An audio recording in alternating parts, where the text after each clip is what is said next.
ભાજપ વિશ્વની સૌથી મોટી પાર્ટી પોતાને કહે છે, પણ લાગે છે ભાજપ પાસે સારા દિમાગવાળા બુદ્ધિશાળી કે સેવાકીય માણસો નથી. અને એટલા માટે જ આજે દિલ્હીમાં ભાજપે જે સંકલ્પ પત્ર જાહેર કર્યો એમાં એમણે સ્પષ્ટ કીધું કે આમ આદમી પાર્ટી અરવિંદ કેજરીવાલજી જે પણ યોજનાઓ ચલાવે છે ને એને અમે ચાલુ રાખીશું.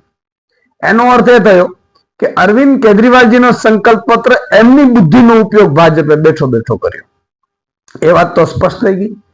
બીજી વાત એ થઈ કે અરવિંદ કેજરીવાલજી જે યોજનાઓ આપે છે ફ્રીની, વીજળી ફ્રી છે, પાણી ફ્રી છે, મહિલાઓ માટે બસ સુવિધા ફ્રી છે, 2100 રૂપિયા દર મહિને મહિલાને આપવાની વાત છે, આ બધી યોજનાઓ કલ્યાણકારી યોજનાઓ છે એવું ભાજપે સ્વીકાર કરી લીધું. નરેન્દ્રભાઈ એવું કહેતા હતા રેવડી રેવડી, તો નરેન્દ્રભાઈ ખરેખર જવાબ આપવો જોઈએ કે આ રેવડી છે કે શું છે.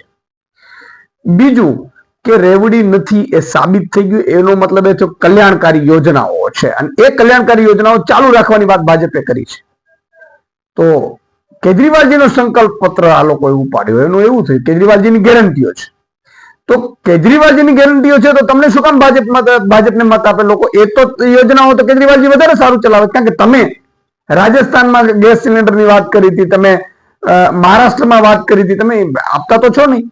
ગેરંટીઓ તમે આપી હતી, એ ગેરંટીઓ તમે પૂરી નથી કરતા. 2 કરોડ રોજગારીની વાત હતી, 15 લાખ રૂપિયા ખાતામાં આવવાની વાત હતી. તમારી જે વાત છે સંકલ્પ પત્રમાં આવતા એ કોઈ પૂરી તો થતી નથી. ત્રીજી વસ્તુ એ થઈ કે 30 વર્ષથી ભાજપની ગુજરાતમાં સરકાર છે. દિલ્હીમાં તમારે મહિલાઓને 2100-2500 રૂપિયા આપવા છે, આપો, ખૂબ સારી વાત છે. દિલ્હીમાં નાગરિકોને 300 યુનિટ વીજળી કેજરીવાલજી આપે છે, ફ્રી તમારે આપવી છે, આપો, કઈ વાંધો નહીં. તો ગુજરાતની બહેનો શું પાપ કર્યો? ગુજરાતના નાગરિકોએ શું પાપ કર્યો? અહીંયા તો તમે એમ કહો છો કે આપણે ગુજરાતીઓ મફતનો ન ખપે, તમે તો બધું મફતમાં લો છો.